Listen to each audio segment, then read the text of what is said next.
About 10 years ago, the American people sent a Republican majority to change Washington. But Washington changed them. Increased spending, bigger government, earmarks, scandals, an unsecure border. The Republican establishment gave conservatism a bad name. The Republican base became disheartened. Reagan Democrats ran, and independents moved towards a man with soaring rhetoric and great promises. There was only one group that could have credibly challenged these establishment Republicans: a special committee made up of 168 people called the Republican National Committee. But the RNC lacked a voice. There simply weren't enough conservatives on the RNC to challenge the big government Republicans. And by 2008, America gave up on the Republican Party, and the most radical left-wing government in our history took power. Fast forward to today. We're about to elect a Republican president and may once again control both houses of Congress. And the last line of defense against a wayward party may very well be the people in control of the RNC. This time, we need more conservatives to represent our views, more conservatives to hold our politicians accountable. That's why we need Dave Agema. Dave Agema is a fighter, a skill he learned as a young Air Force pilot. Dave Agema is an independent-minded conservative with a track record of protecting the Constitution and standing up to the establishment. Dave Agema is a grassroots conservative. You can count on him to support Lincoln Day dinners and other fundraising lifelines of county parties. Dave Agema will protect Michigan's status as an early presidential primary state and fight hard against any attempt to take away Michigan's delegates to the National Convention. Dave Agema has no hidden agenda. His goals are to elect Republicans and promote conservative causes like the Michigan Civil Rights Initiative. National establishment elitists have controlled the Republican Party for too long. They have built a giant wall to prohibit grassroots conservatives from gaining the power to reform our party. This year can be different. Grassroots conservatives, tear down this wall. They're afraid he might win. If not us, who? And if not now, when?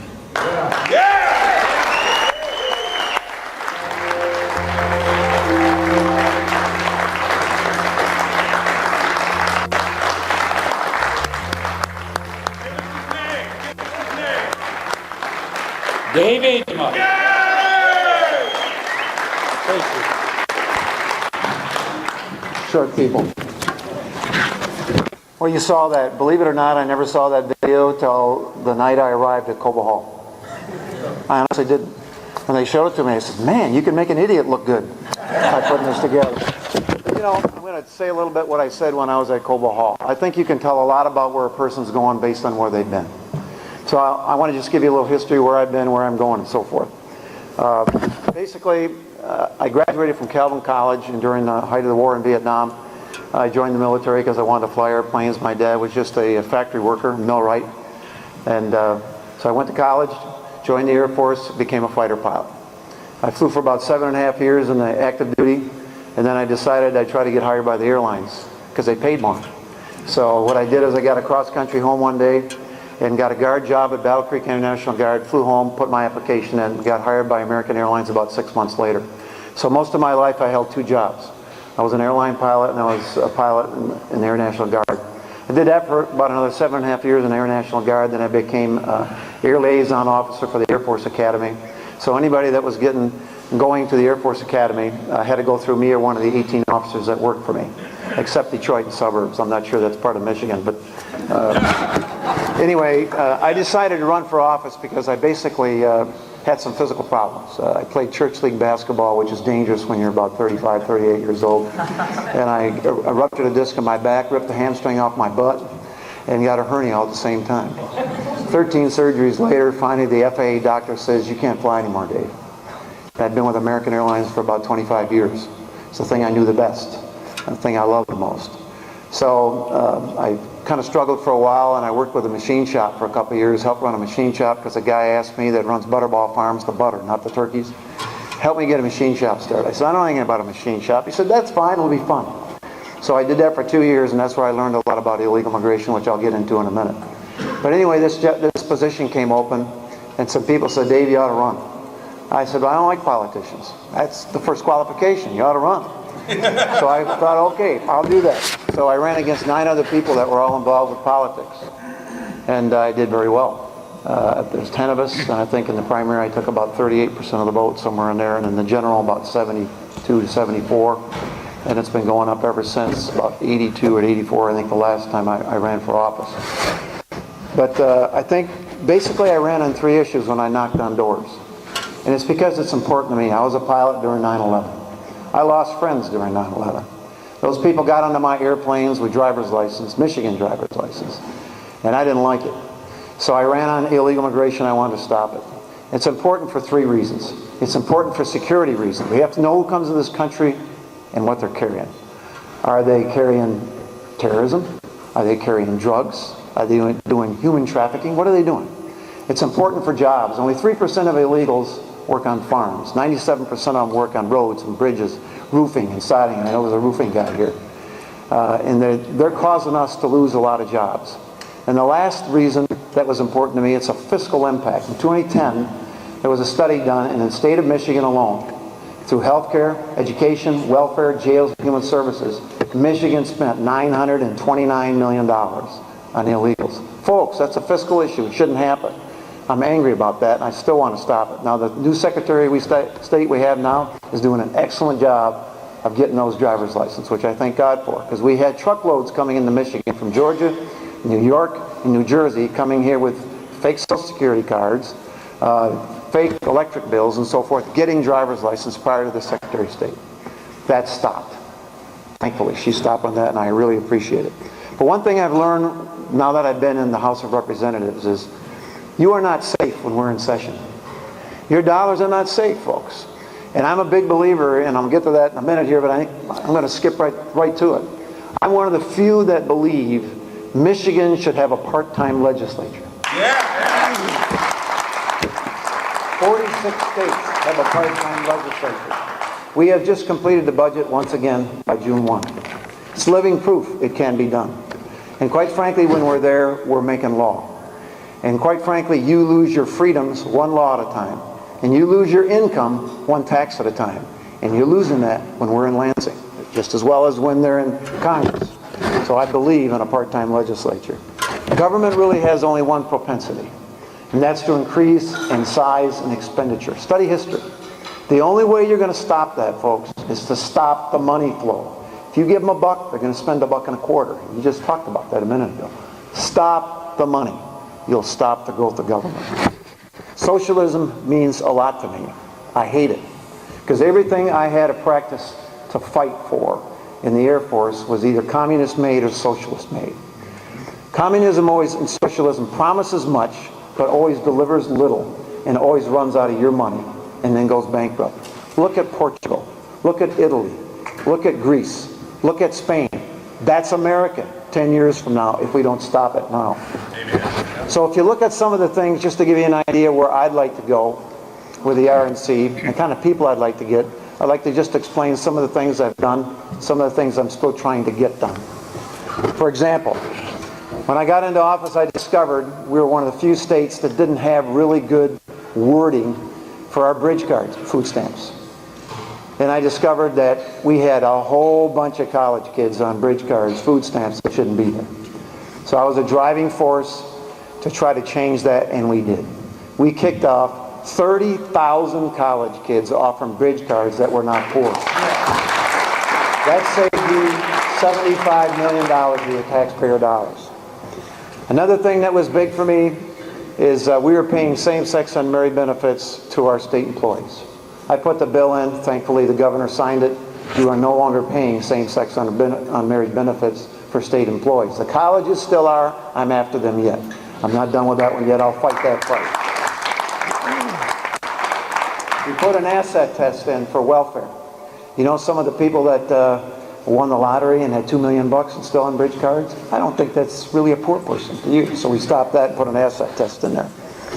Some of the other things I'm still working on, we put in a resolution, like I told you before, it's HJR 11, which is a part-time legislature. Now, you're never going to see that voted on.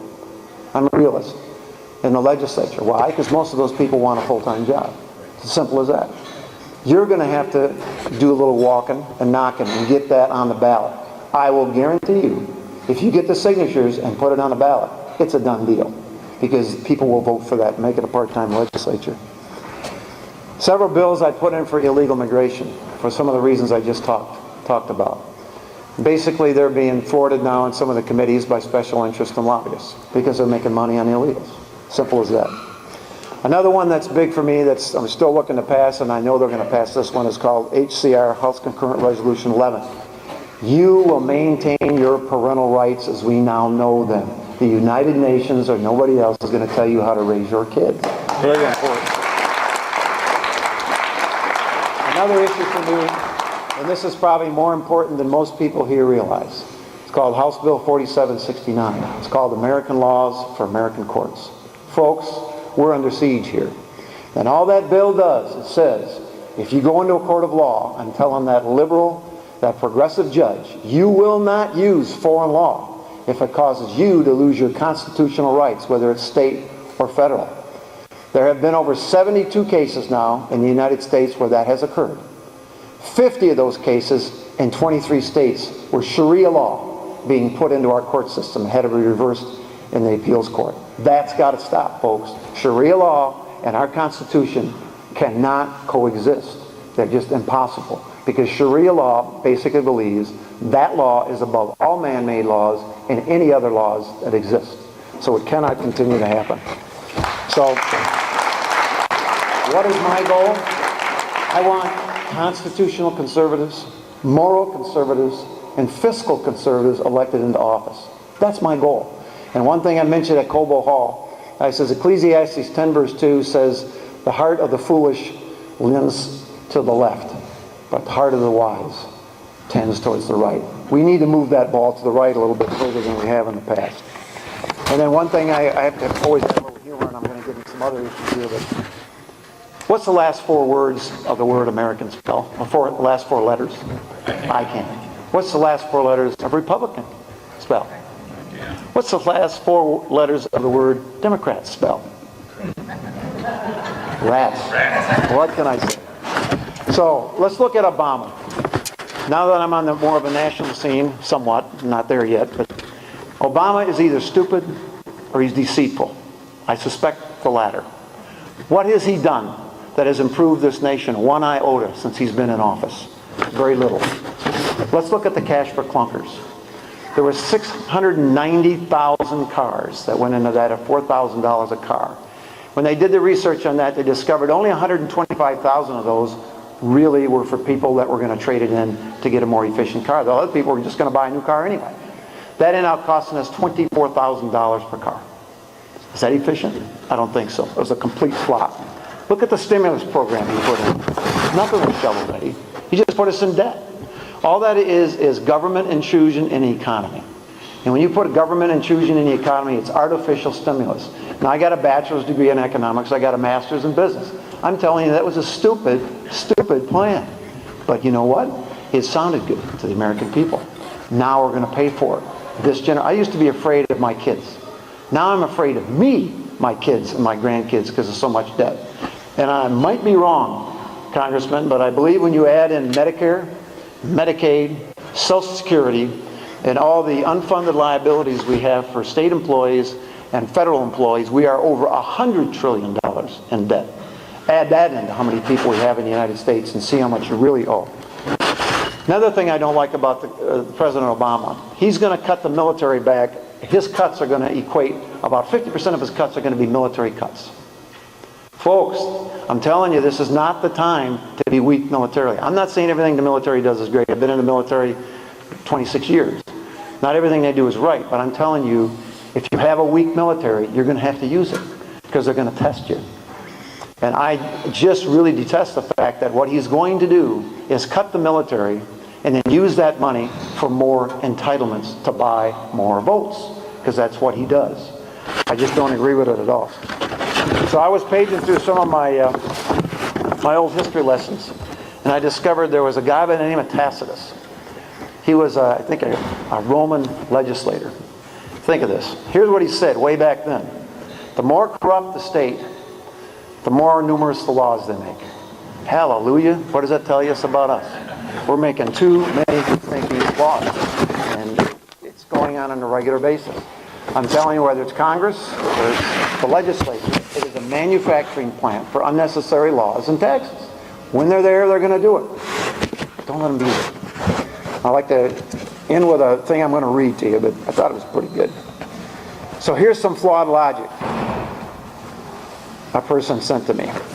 Why I vote for Democrats. I voted Democrat because I believe oil companies' profits of 4% on a gallon of gasoline are obscene, but the government taxes the same gallon at 15%. I voted Democrat because I believe the government will do a better job of spending the money than the money I earn and I spend. I voted Democrat because freedom of speech is fine so long as nobody else is offended by it. I voted Democrat because I was too irresistible to own a gun, and I know that my local police are all I need to protect me from murderers and terrorists and rapists and thieves or any other dangerous criminal. I have to tell you, I'm not here because I'm in a school, but I'm always armed everywhere I go, just telling you.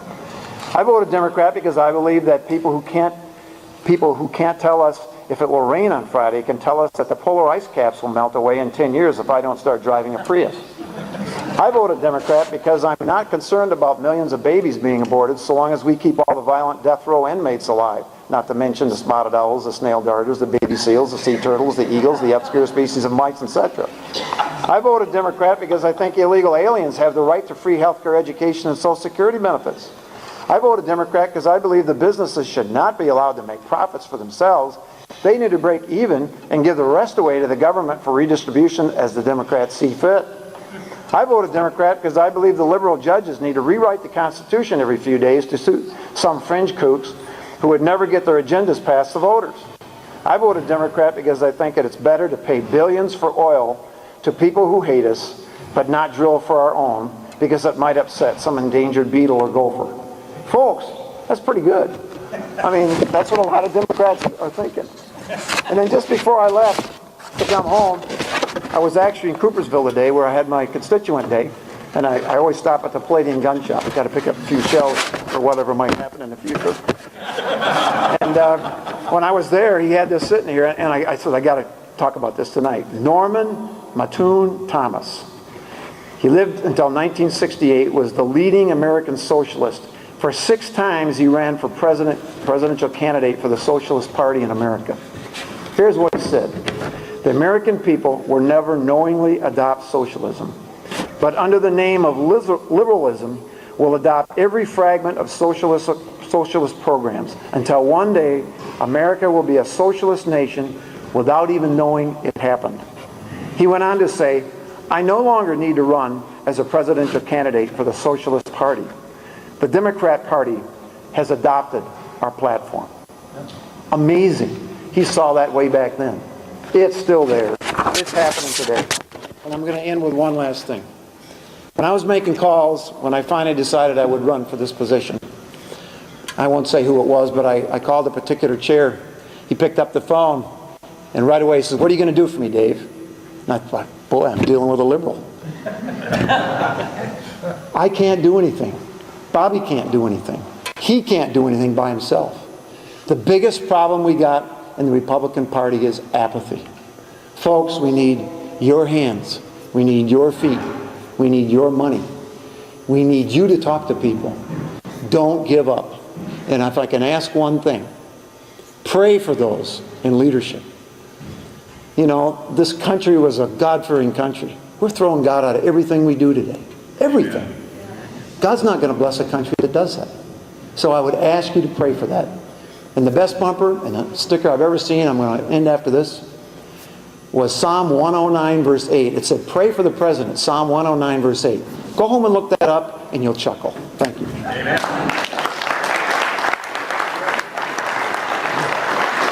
Thank you, David Agema.